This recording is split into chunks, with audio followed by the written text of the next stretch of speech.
Hello అండి. అలేఖ్య చిట్టి pickles గురించి సోషల్ మీడియా మొత్తం చాలా వైరల్ అయిపోయింది.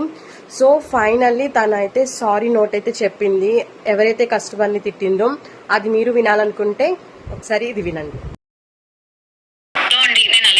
మాట్లాడుతున్నాను. మాకు వచ్చే మెసేజ్లో అందరూ జెన్యున్ గా ఉండరు. పచ్చి బూతులు తిట్టి మాట్లాడి ఇబ్బంది పెట్టే వాళ్ళు చాలా మంది మెసేజ్ చేస్తారు మాకు రోజు. ఈ చాట్ కంటే ముందు ఇద్దరు నాకు అబ్యూజివ్ గా మెసేజ్లు పెట్టి బై మిస్టేక్ గా అది మేము కిందగా స్క్రోల్ చేయడం, అది మీ చాట్ కి ప్రెస్ అయిపోయి వాళ్ళకి తిట్టాల్సిన మెసేజ్ మీకు వచ్చేసింది.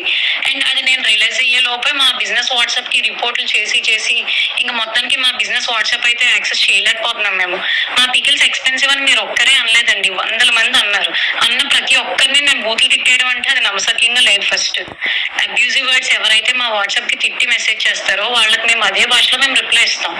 ఈ వాయిస్ నోట్ అయితే మీకు పెట్టాల్సింది కాదు. ఈ విషయంలో చాలా రాంగ్ జరిగింది. దానికి ముఖ్యంగా నేను మీ అమ్మగారికి చాలా సారీ చెప్తున్నా.